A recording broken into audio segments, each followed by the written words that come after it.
Bonsoir à nouveau à toutes et à tous. Nous sommes à nouveau en Colombie avec le pape François, qui cette fois-ci écoute l'introduction de cette soirée de réconciliation, rencontre de prière, introduite par l'archevêque de Villavicencio, Monseigneur Ortega. Ce soir, nous voulons, dans un geste simple, découvrir que la réconciliation entre les Colombiens est un processus. Ce n'est pas seulement un but ou un état de perfection, parce que nous ne pourrons jamais affirmer que nous l'avons atteint et que nous ne pourrons l'atteindre. Ce qui compte, c'est de donner le premier pas, c'est de faire le premier pas. C'est de sentir le sens itinérant de cette réconciliation. Le désir le plus profond du peuple colombien de surmonter les souffrances causées par les différentes formes de violence et de pouvoir créer une nation nouvelle. La recherche d'un effort permanent de nous écouter, de nous pardonner et d'essayer quelquefois de nous comprendre, d'accepter les autres comme des frères. Ce seront les bases. Et pour générer une véritable culture de la rencontre. Dieu nous a permis d'approcher dans nos cœurs de pasteurs une lumière et de trouver le pardon, la réconciliation et la paix.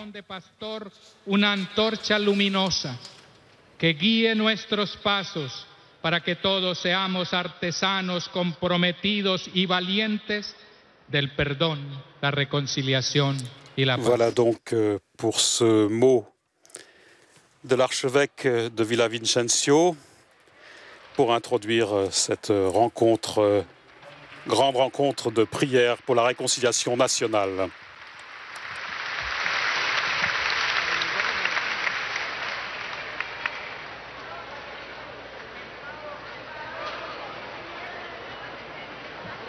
En el nombre del Padre, y del Hijo, y del Espíritu Santo. Amén. La paz esté con ustedes. Oremos.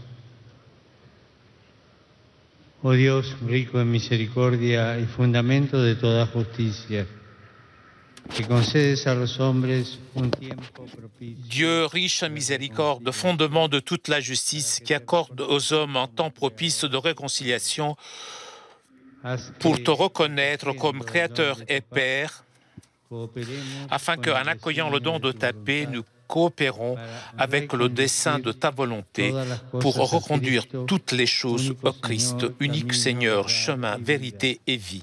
Él que vive y reina contigo por los siglos de los siglos.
Cette rencontre se déroule dans un des parcs de la ville, le parc Las Malocas. Donc un parc de la ville de Villavicencio, deuxième ville-étape, je vous rappelle, de cette visite du pape en Colombie.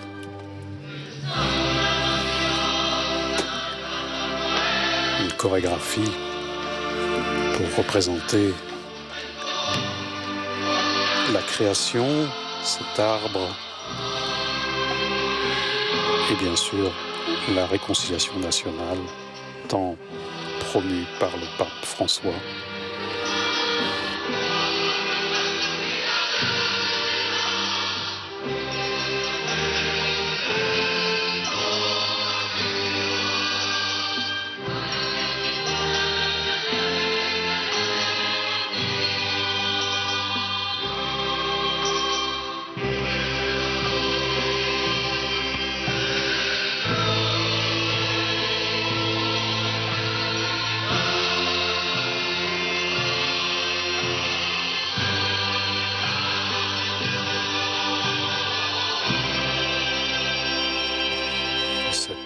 Représentation du psaume 85. Tu as aimé, Seigneur, cette terre, tu as fait revenir les déportés de Jacob, tu as ôté le péché de ton peuple, tu as couvert toute sa faute. C'est ainsi que ce psaume est chanté et illustré, comme vous le voyez, par cette chorégraphie.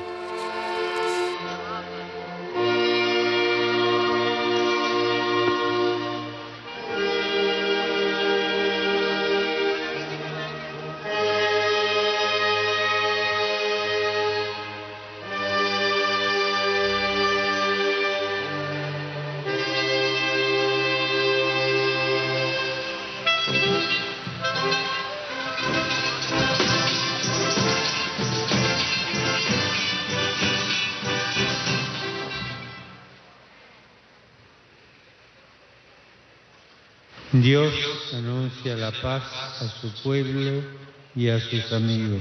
Dieu annonce la paix à ses amis, à tous ceux qui convertissent leur cœur.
Mi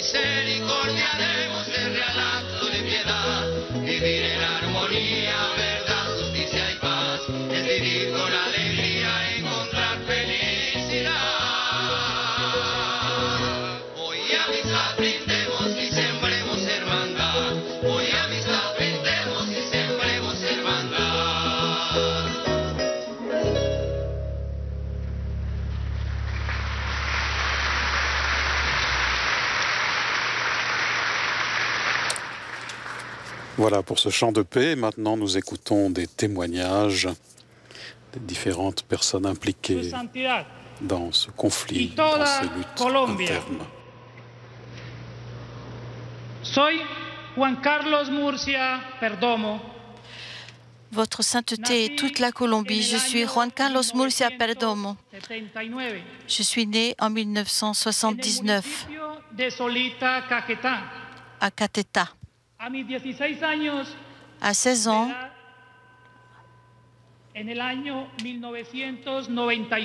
en 1995, j'ai été recruté dans les FARC.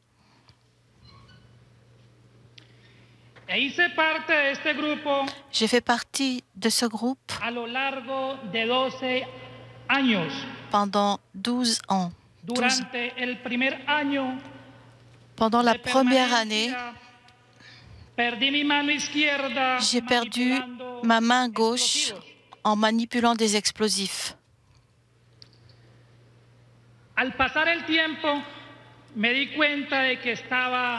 Le temps passant, je me suis rendu compte que je m'étais trompée, que j'étais dans l'erreur. Et j'ai pris la décision de retourner à la vie civile, inspiré par le désir de commencer un nouveau projet de vie avec mon épouse et mes 3 enfants. À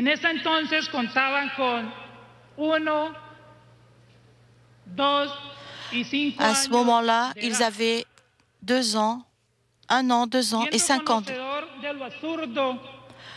Me rendant compte de l'absurdité de la guerre,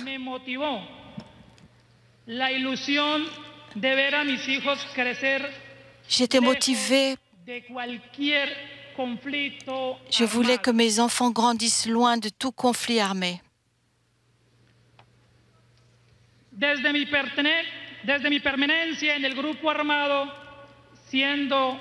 Depuis que quand faisais partie de ce groupe armé,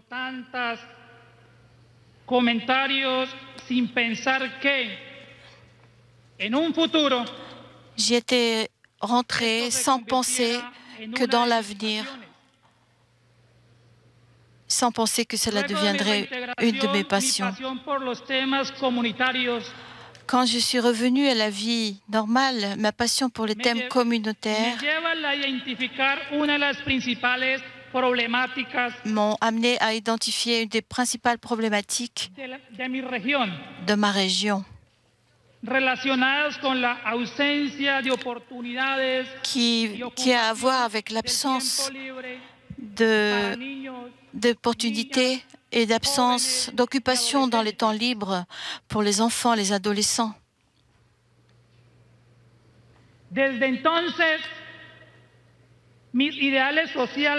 Depuis lors,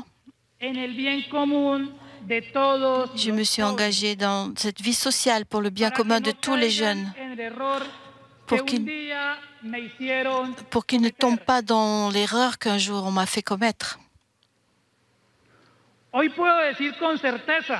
Aujourd'hui, je peux affirmer avec certitude, je me suis libérée du mensonge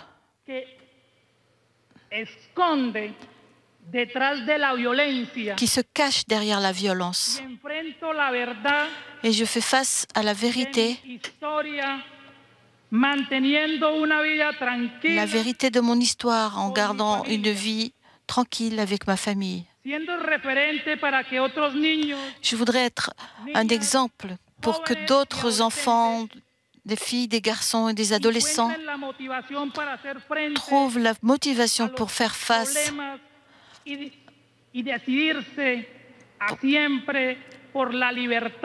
et pour qu'ils puissent se rendre compte que la liberté est donnée par la vérité.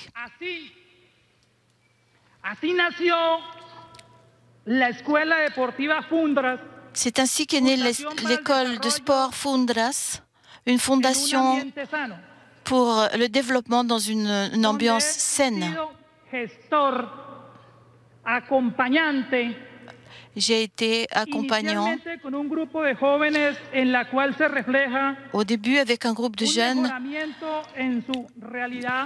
dans lequel on a pu voir une amélioration de leur environnement familial, éducatif et communautaire, avec le but de prévenir de la prévention du recrutement des enfants, et cela à travers la pratique du sport. Et avec cette phrase, je voudrais dire à toute la Colombie et à vous, votre sainteté, cette expérience qui m'a démontré, qui m'a prouvé que quand on agit dans la vérité, il est possible de retrouver la confiance dans la société et dans soi-même. Merci.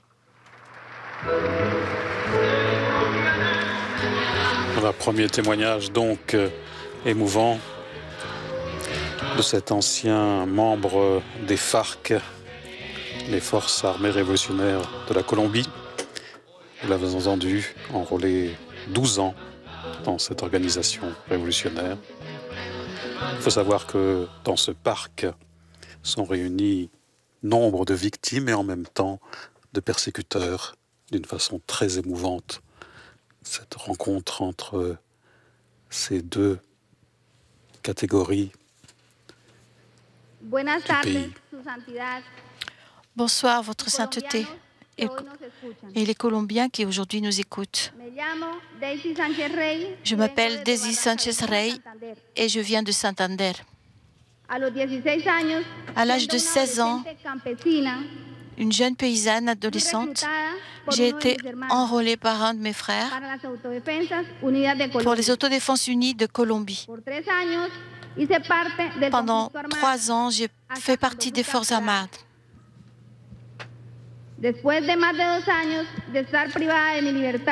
Après plusieurs années d'être privée de liberté, je voulais changer de vie. Mais la guerre m'a absorbée et j'ai été de nouveau obligée d'intégrer ce groupe, dans lequel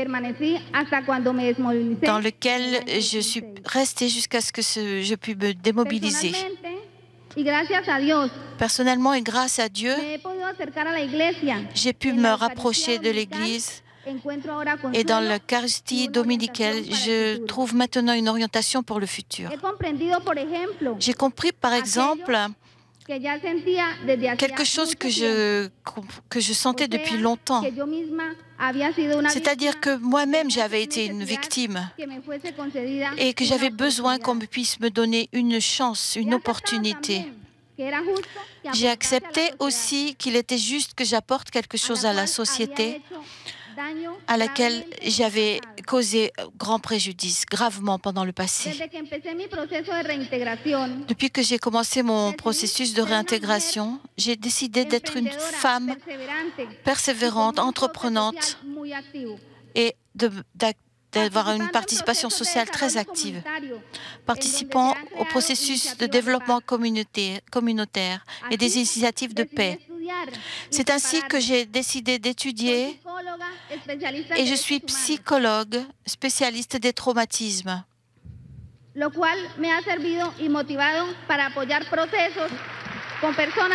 Et c'est ce qui m'a permis de pouvoir aider des personnes adultes.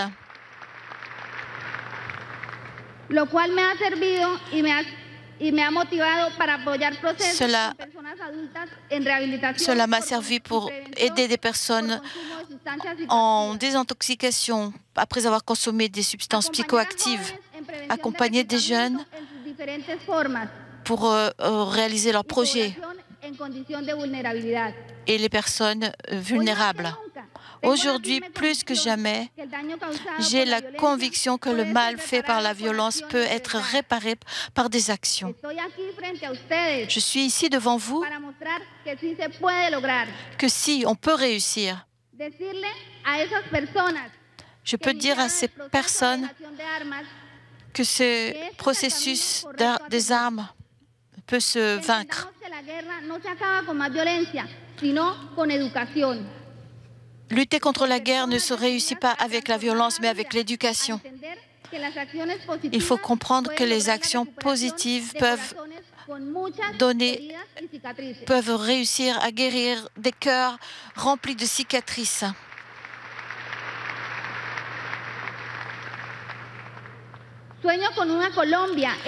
Je rêve d'une Colombie dans laquelle il y aura des possibilités pour tous, où nous pourrons nous accepter dans nos différences, pour construire un pays loin du mal.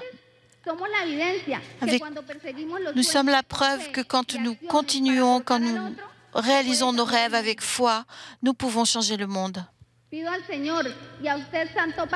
demande au Seigneur et à vous, Saint-Père, que vous priez pour que les Colombiens, nous retrouvions notre dignité, nous pouvons nous réconcilier et que nous soyons disposés à construire une nouvelle histoire.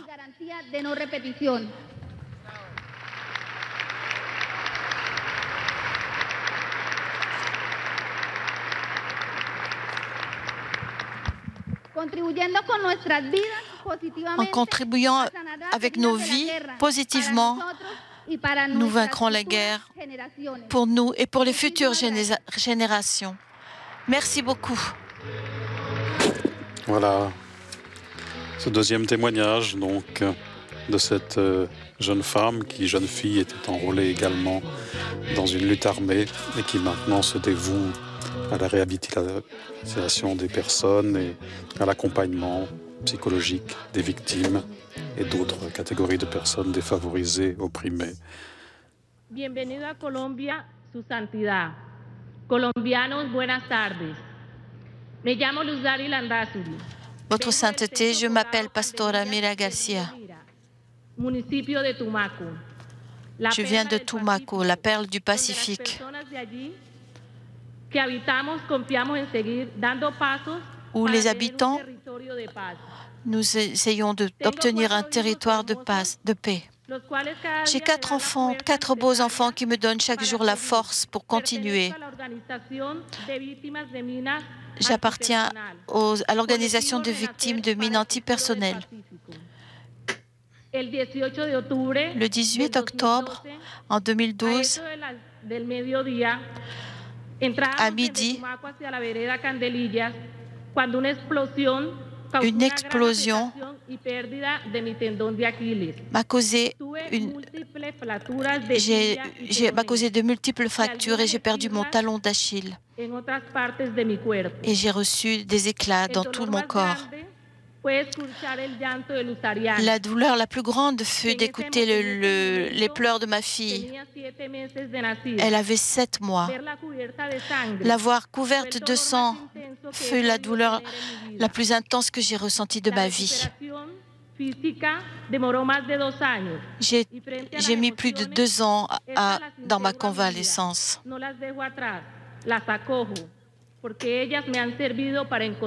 Mais ces douleurs m'ont servi pour retrouver la paix. J'ai reçu l'appui de diverses organisations.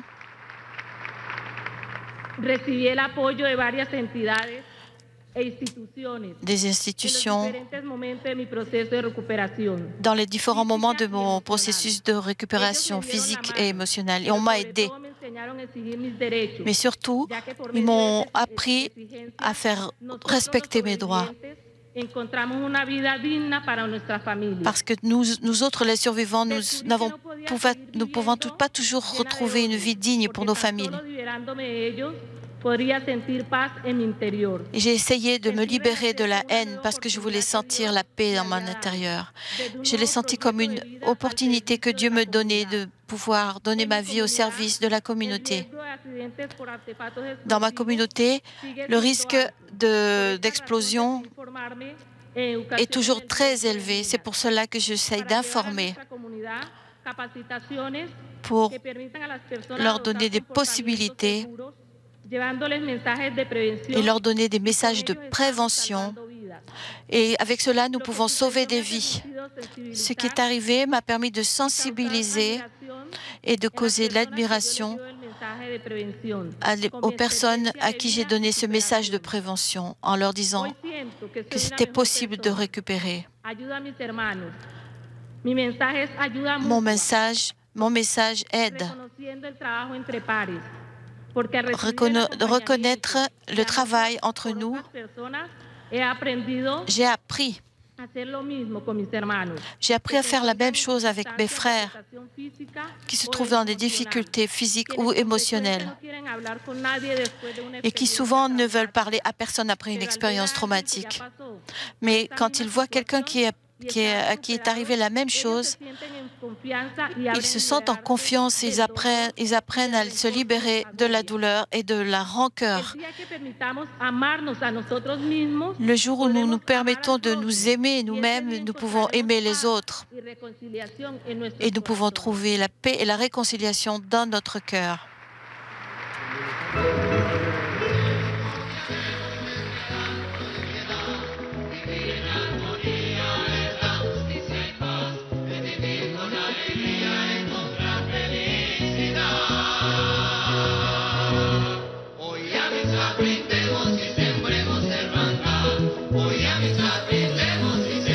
Voilà, troisième témoignage, cette jeune femme victime de mines antipersonnelles. Buenas tardes, Su Santidad y querido pueblo colombiano. Bonsoir, Votre Sainteté, cher peuple colombien.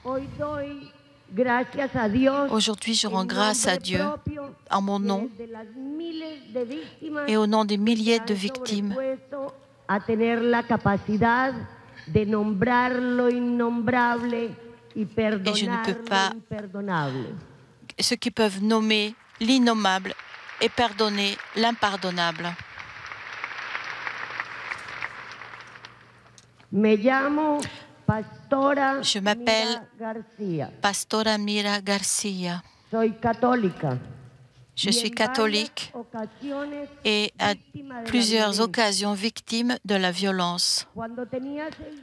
Quand j'avais 6 ans, la guérilla et les paramilitaires n'étaient pas encore arrivés à mon village, San Carlos, à Antioquia.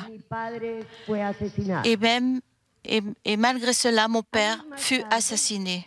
Des années plus tard, j'ai pu m'occuper de son assassin qui, à ce moment-là, se trouvait malade, âgé et abandonné. Quand ma fille avait 2 mois, ils assassinèrent mon premier mari. Je suis tout de suite rentrée pour travailler dans les inspections de la police, mais j'ai dû démissionner à cause des menaces fréquentes de la guérilla et des paramilitaires qui s'étaient installés dans la zone. Avec de grands efforts, j'ai pu installer un petit magasin de jouets. Mais là, les exactions de ces mêmes groupes continuèrent. J'ai finalement décidé de donner toute la marchandise. En 2001, les paramilitaires enlevèrent ma fille, Sandra Paola. J'ai entrepris de la chercher, mais j'ai trouvé son cadavre seulement après avoir pleuré 7 ans. Toute cette souffrance m'a rendu plus sensible à la douleur des autres.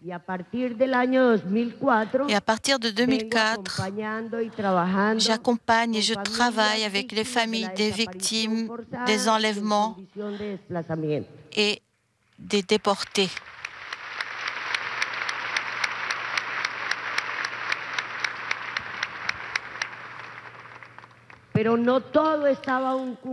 Mais cela n'était pas encore fini. En 2005, le bloc Héros de Grenade et les paramilitaires assassinent Jorge Aníbal, mon fils cadet.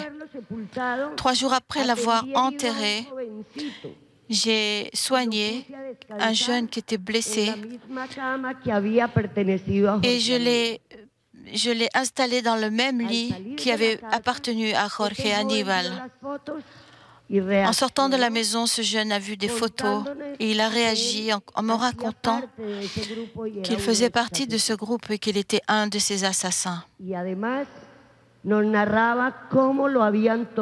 en plus, il m'a raconté comment il l'avait torturé avant de le tuer. Je rends grâce à Dieu qu'avec l'aide de la petite mère Maria, j'ai eu la force de pouvoir le servir sans le blesser, malgré ma douleur indicible.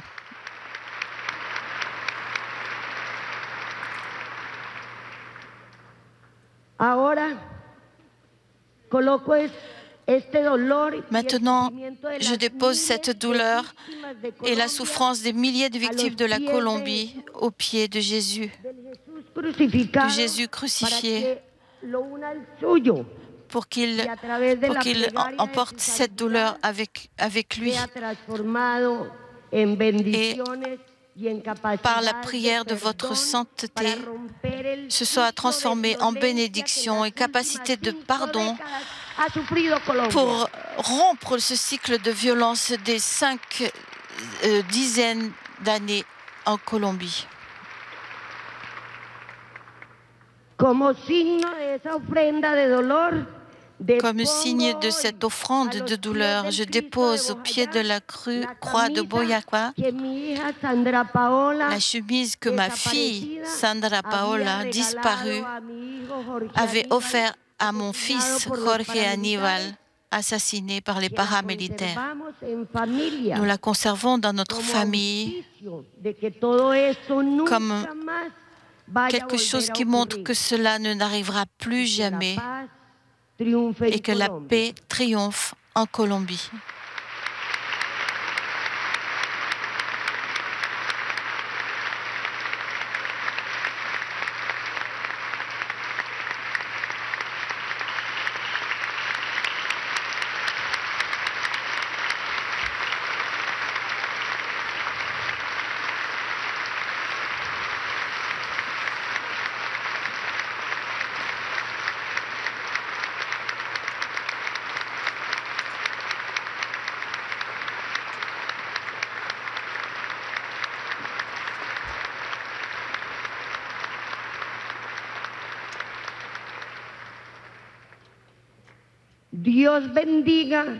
Dieu bénisse tous les projets humanitaires, éducatifs et productifs, parce qu'ils sont indispensables pour créer des conditions qui puissent générer cette paix tant désirée, et que Dieu transforme le cœur de ceux qui se refusent à croire qu'avec le Christ tout peut changer et qui n'ont pas encore l'espérance, l'espoir qu'un pays puisse être un pays en paix et plus solidaire. Merci beaucoup.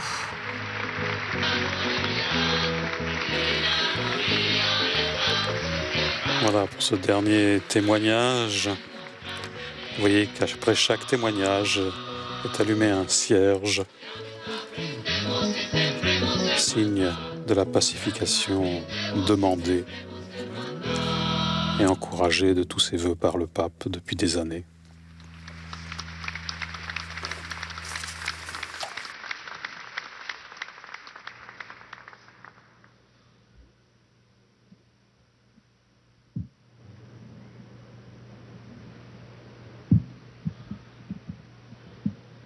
Estamos aquí movidos y animados por Jesucristo, representado en esta imagen que ha venido desde Bojayá, quien vino a derribar el muro del odio y la inhumanidad que nos ha separado nous recueillir devant l'image. acumulado en las familias. Nous sommes ici pour nous recueillir devant cette souffrance accumulée par les familles que nous avons vécues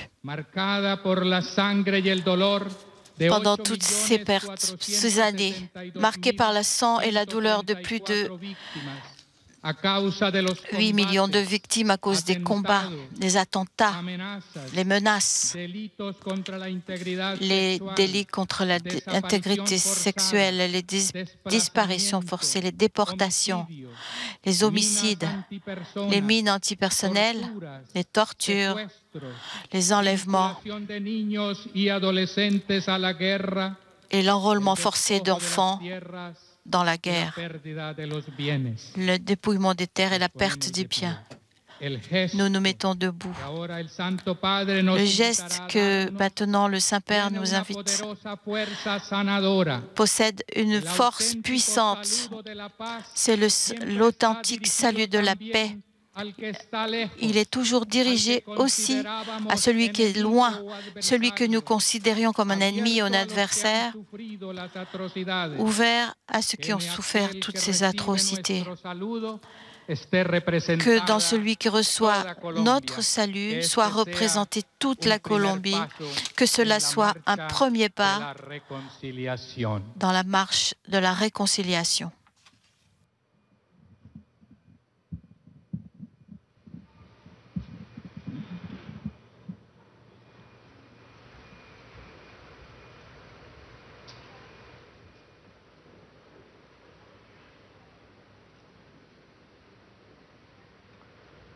Dans le Christ qui avec sa croix nous a rendus frères, donne-nous fraternellement la paix.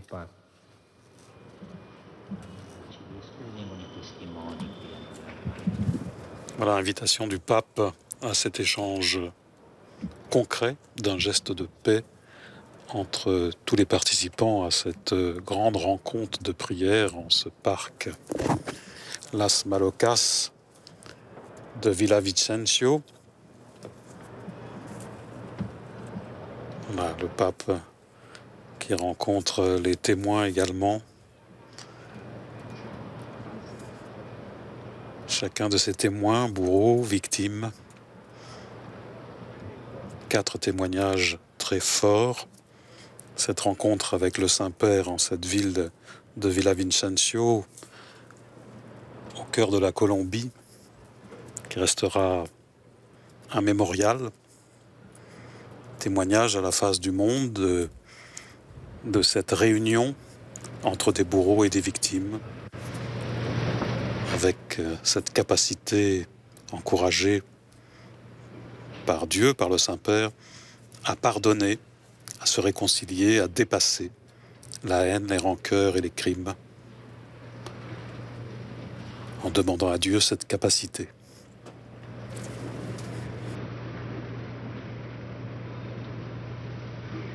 Puis vous l'avez entendu également dans les témoignages de ce que l'on peut appeler des bourreaux, cette reconversion du cœur et de l'action sociale au service des frères et des victimes notamment.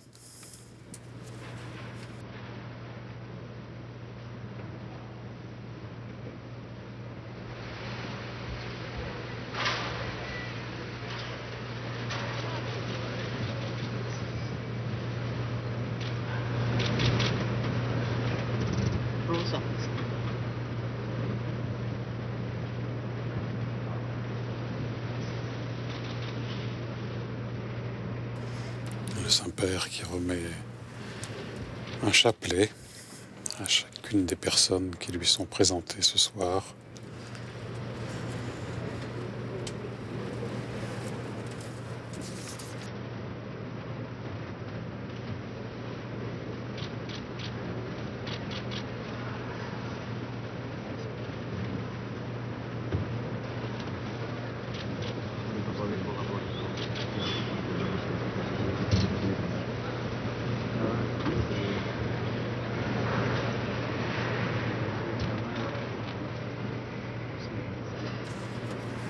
Image du pape, pasteur, père, qui vient réunir, rassembler ses enfants désunis,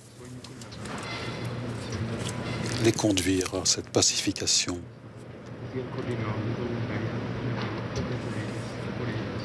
Confirmer la paix en ce pays traversé par les luttes fratricides durant des décennies.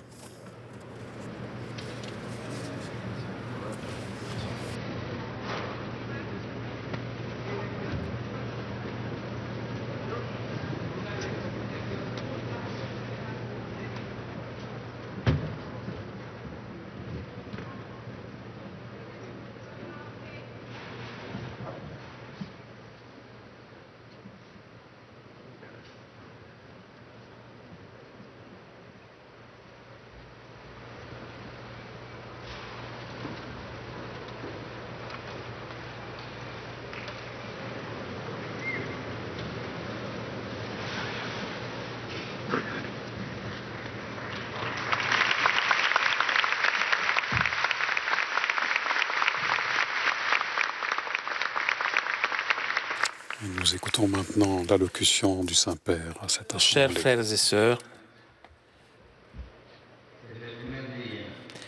depuis le premier jour, j'ai désiré qu'arrive ce moment de notre rencontre.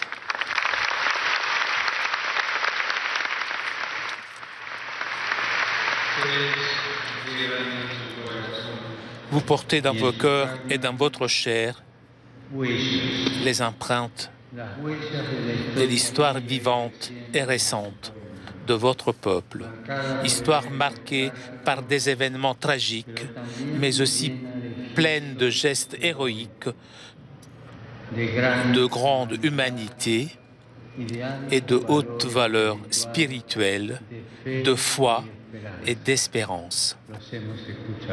Et nous l'avons entendu. Je viens ici avec respect et avec la claire conscience,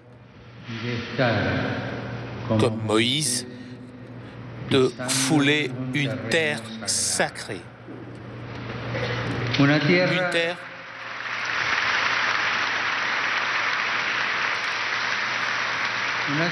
Une terre arrosée par le sang de milliers de victimes innocentes et par la douleur déchirante de leurs familles et de leurs proches. Des blessures qu'il coûte de faire cicatriser et qui nous font mal à tous, parce que chaque violence commise contre un être humain est une blessure dans la chair de l'humanité.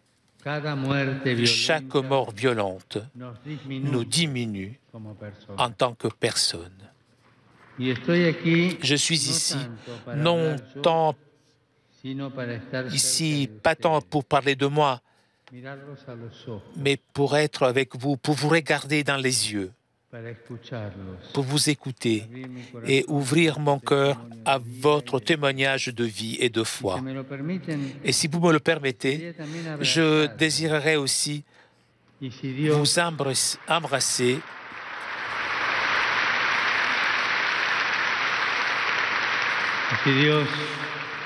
et pleurer avec vous si Dieu me donne la grâce, parce que c'est une grâce. Je voudrais pleurer avec vous. Je voudrais que nous prions ensemble et que nous pardonnions. Mais aussi, je dois demander pardon. Et qu'ainsi, tous ensemble, nous puissions regarder et aller de l'avant avec foi et espérance. Nous sommes rassemblés au pied du crucifié de Boyaja, ici que le 2 mai 2002 vit et souffrit le massacre de dizaines de personnes réfugiées dans son église. Cette statue a une forte valeur symbolique et spirituelle. En la regardant, nous contemplons non seulement ce qui s'est passé ce jour-là, mais aussi tant de souffrances, tant de morts, tant de vies brisées et tant de sang versé en Colombie ces dernières décennies. Voir le Christ ainsi, mutilé, blessé, nous interpelle. Il n'a plus de bras, il n'a plus de corps, mais il a encore son visage qui nous regarde et qui nous aime. Le Christ brisé et amputé est pour nous encore davantage le Christ, parce qu'il nous montre une fois de plus qu'il est venu pour souffrir pour son peuple et avec son peuple.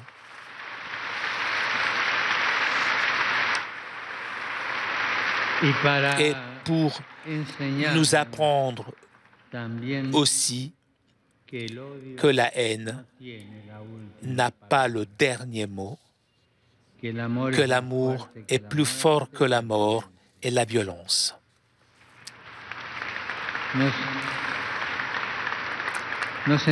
Il nous apprend à transformer la souffrance en source de vie et de résurrection, pour que, unis à lui et avec lui, nous apprenions la force du pardon, la grandeur de l'amour. Je vous remercie, je me remercie, vous.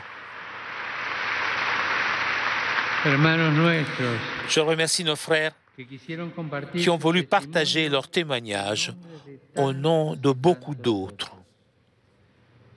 Combien cela nous fait du bien d'écouter vos histoires. Ça nous fait du bien d'écouter vos histoires. Je suis bouleversé. Ce sont des histoires de souffrance, d'amertume, mais aussi et surtout, ce sont des histoires d'amour et de pardon qui nous parlent de vie et d'espérance, de ne pas laisser la haine, la vengeance et la souffrance s'emparer de notre cœur. L'oracle final du psaume 85, amour et vérité se rencontrent, justice et paix s'embrassent, est postérieur à l'action de grâce et à la supplication où l'on demande à Dieu: fais-nous revenir.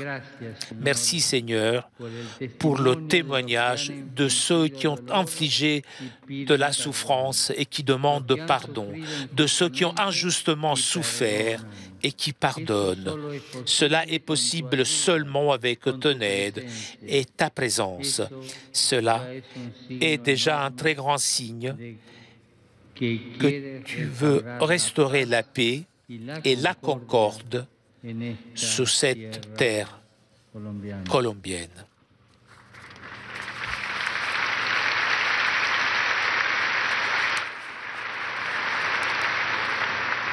Pastor Amira, tu l'as très bien dit. Tu veux déposer toute ta souffrance et celle de milliers de victimes aux pieds de Jésus crucifié, pour qu'elle soit associée à la sienne et soit ainsi transformée en bénédiction et en capacité de pardon pour briser le cycle de violence qui a prévalu en Colombie. Tu as raison. La violence engendre plus de violence. La haine, plus de haine. Et la mort, plus de mort. Nous devons briser cette chaîne qui paraît inéluctable. Et cela est possible seulement par le pardon et la réconciliation concrète. Et toi, cher pasteur, et beaucoup d'autres comme toi, vous nous avez montré que c'est possible. Oui, avec l'aide du Christ vivant au milieu de la communauté, il est possible de vaincre la haine, il est possible de vaincre la mort, il est possible de recommencer et d'apporter la lumière à une Colombie nouvelle. Merci, Pastora. Quel grand bien tu nous fais à tous aujourd'hui par le témoignage de ta vie. C'est le crucifié de Bayara qui t'a donné cette force de pardonner et d'aimer. Et pour t'aider à voir en la chemise que ta fille Sandra Paola avait offerte à ton fils Jorge Hannibal, non seulement le souvenir de leur mort, mais aussi l'espérance que la paix triomphe définitivement en Colombie. Merci, merci.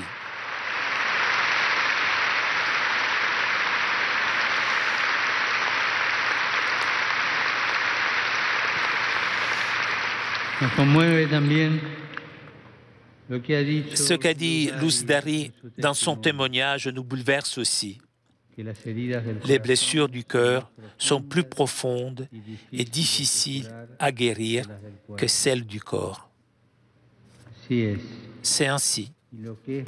Et ce qui est le plus important, tu t'es rendu compte qu'on ne peut pas vivre de rancœur, que seul l'amour libère et construit.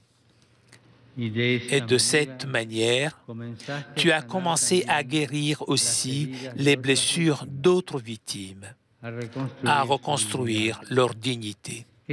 Cette sortie de toi-même t'a enrichi, t'a aidé à regarder devant, à trouver la paix et la sérénité, et une raison pour aller de l'avant.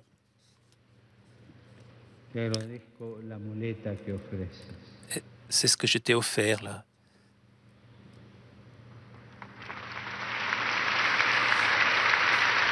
Je te remercie pour la béquille que tu m'offres. Bien que tu gardes encore des séquelles physiques de tes blessures, ta marche spirituelle est rapide et sûre. Parce que tu penses. Merci, merci. Et rapide et sûr, parce que tu penses aux autres et tu veux les aider. Cette béquille est un symbole de cette autre béquille plus importante dont nous avons tous besoin, celle de l'amour et du pardon. Par ton amour et ton pardon, tu aides beaucoup de personnes à marcher dans la vie et à marcher rapidement. Merci.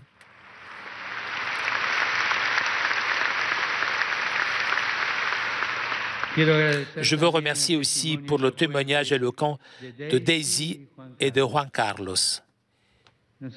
Ils nous ont fait comprendre que tous, en fin de compte, d'une manière ou d'une autre, nous sommes aussi des victimes innocentes ou coupables, mais tous victimes. D'un côté ou de l'autre, nous sommes tous des victimes, tous unis dans cette perte d'humanité que provoque la violence et la mort. Daisy l'a dit clairement. Tu as compris que toi-même avais été une victime et que tu avais besoin qu'on te donne une chance. Et quand tu as dit ce mot, ça a résonné dans mon cœur. Et tu as commencé à réfléchir. Et maintenant, tu travailles pour aider les victimes et pour que les jeunes ne tombent pas dans le réseau de la violence et de la drogue, qui est autre forme de violence. Il y a aussi une espérance pour celui qui a fait le mal. Tout n'est pas perdu.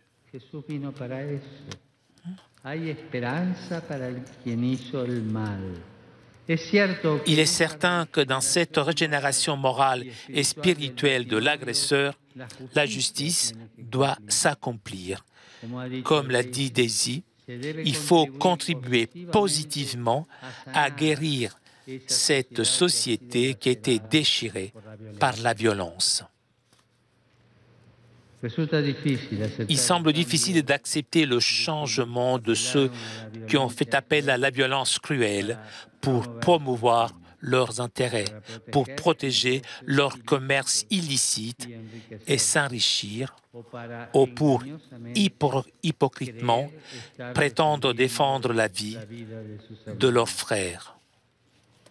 C'est certainement un défi pour chacun de nous de croire qu'il puisse y avoir un pas en avant de la part de ceux qui ont infligé des souffrances à des communautés et à un pays tout entier. Il est certain qu'en cet immense champ qu'est la Colombie, il y a de la place encore pour livrer. Soyez attentifs aux fruits. Prenez soin du blé et ne perdez pas la paix à cause de l'ivraie. Le semeur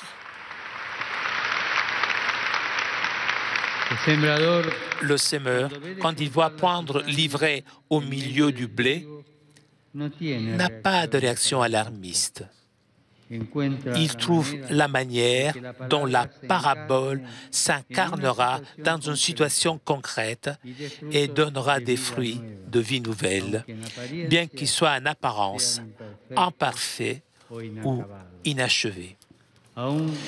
Même quand perdurent les conflits, la violence ou les sentiments de vengeance, n'empêchons pas la justice et la miséricorde de se rencontrer dans une étreinte que l'histoire de souffrance de la Colombie assumera. Guérissons cette souffrance et accueillons tout être humain qui a commis des délits, le reconnaît, s'est repent et s'engage à réparer en contribuant à la construction de l'ordre nouveau où brille la justice et la paix.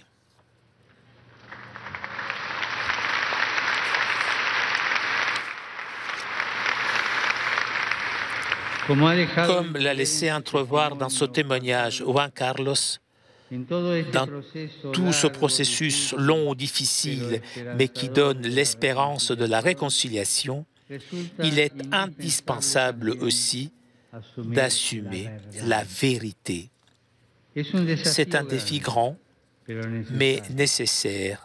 La vérité est une compagne indissociable de la justice et de la miséricorde.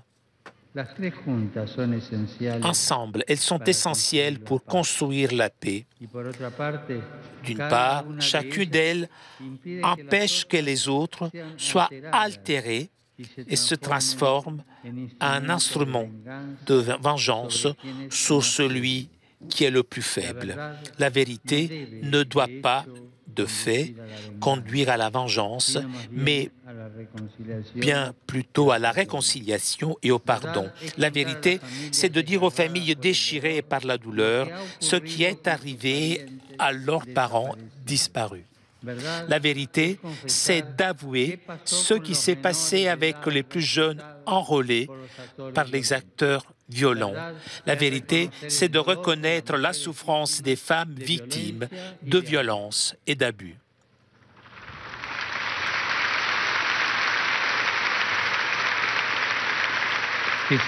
Je voudrais, enfin, comme frère et comme père, dire: Colombie, ouvre ton cœur de peuple de Dieu et laisse-toi réconcilier. Ne crains pas la vérité ni la justice.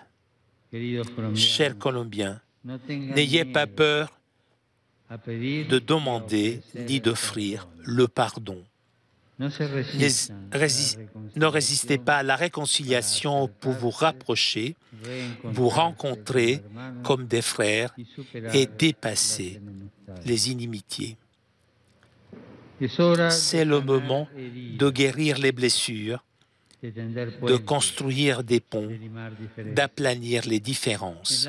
C'est le moment de désactiver les haines, de renoncer aux vengeances et de s'ouvrir à la cohabitation fondée sur la justice, sur la vérité et sur la création d'une véritable culture de la rencontre fraternelle.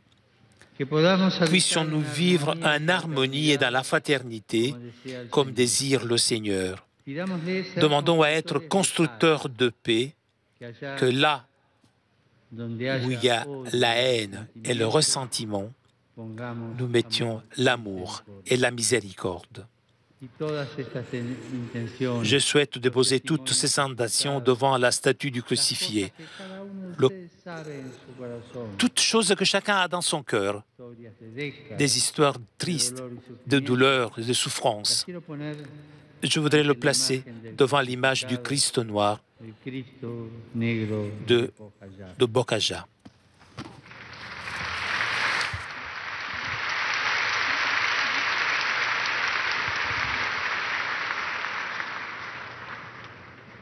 Ô Christ noir de Bocajá, qui nous rappelle ta passion et ta mort, avec tes bras et tes pieds, ils t'ont arraché à tes enfants qui cherchaient refuge en toi.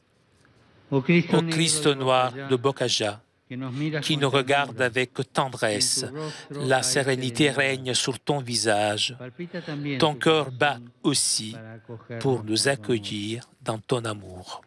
Ô Christ noir de Bocajá, fais que nous nous engagions à restaurer ton corps, que nous soyons tes pieds pour sortir à la rencontre du frère dans le besoin, tes bras pour étreindre celui qui a perdu sa dignité, tes mains pour bénir et consoler celui qui pleure dans la solitude.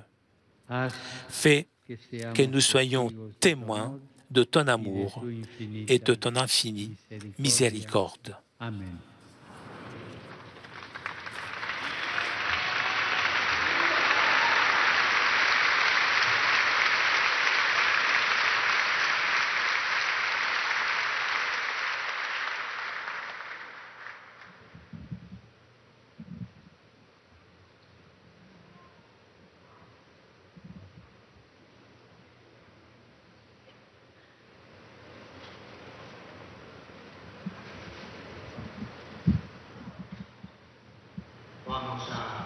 Oración de San Francisco por la paz. Vamos repitiendo las frases que el Santo Padre va haciendo. Seigneur, fais de moi un instrument de ta paix. Là où il y a la haine, je sème l'amour. Là où il y a l'offense, je sème le pardon. Là où il y a la discorde, je sème l'union. Là où il y a l'erreur, je sème la vérité. Là où il y a le doute, je sème la foi. Là où il y a désespoir, je sème l'espérance. Là où il y a des ténèbres, je sème la lumière. Là où il y a la tristesse, je sème l'allégresse, la joie.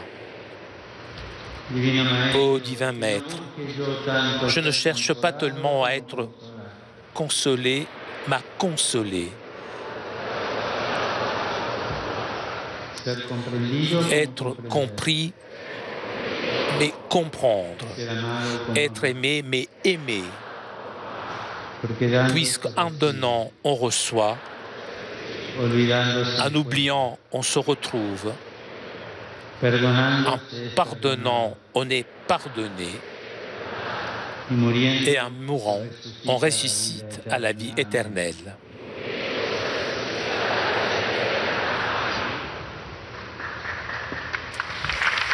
Voilà pour cette célèbre prière de Saint François d'Assise, prononcée par le Saint-Père avec l'Assemblée, qui accueillait chacune des intentions.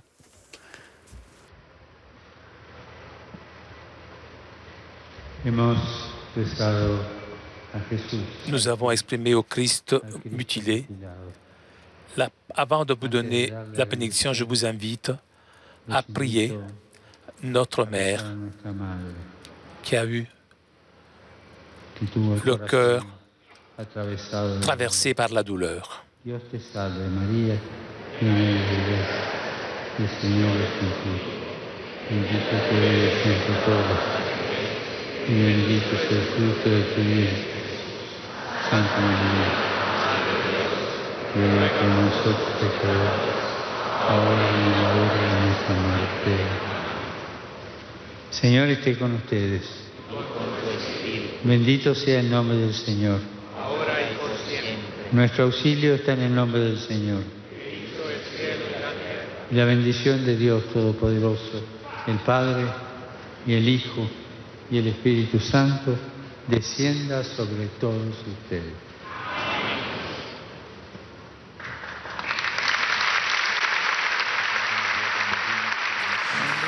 Voilà, ce sont maintenant deux enfants qui devraient venir remercier le Saint-Père.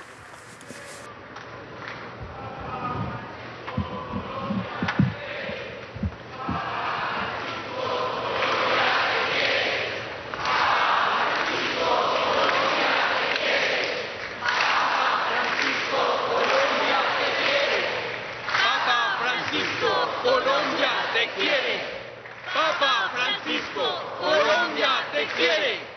Papa Francisco, Colombia te quiere.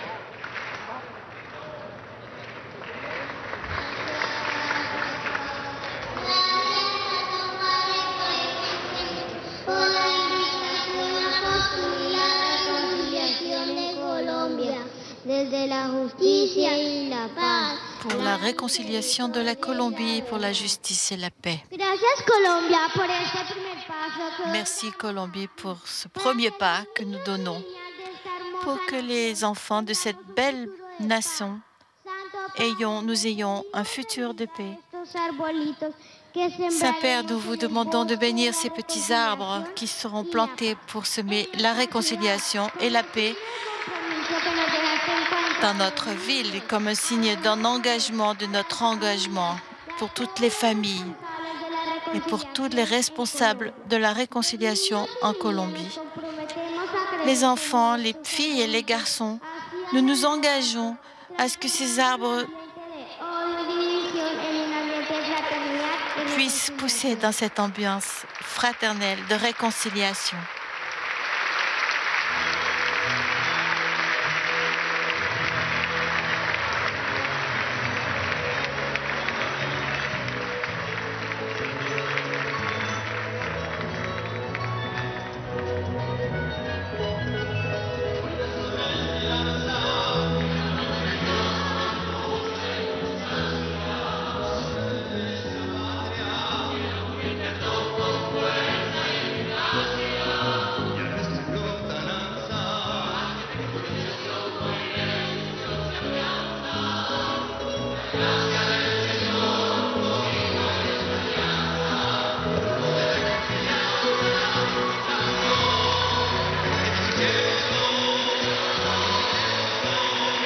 Voilà, vous reconnaissez le président de la République, Juan Manuel Santos, présent pour cette occasion, qui va, avec son épouse, accompagner le Saint-Père également dans le prochain rendez-vous, dans une petite demi-heure. Nous ne savons pas très bien, puisque Pape François oblige, les horaires sont souvent un peu chahutés. Vous l'avez vu lors de notre prise d'antenne pour ce nouveau rendez-vous. Le pape était en avance, et parfois il est en retard, et nous devons le suivre. Nous suivons notre pasteur.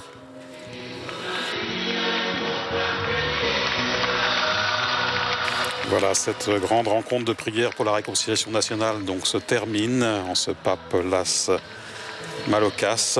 Le pape va maintenant parcourir en voiture fermée tout d'abord, puis en papamobile, les 14 kilomètres qui le conduiront donc dans un autre parc de Villa Vicencio, le parc dit des fondateurs, où nous le retrouverons donc, je le disais, dans une demi-heure environ. Et le pape s'y recueillera devant la croix de la réconciliation et le mémorial des victimes. Merci de votre fidélité. À tout à l'heure, au moins pour les plus courageux.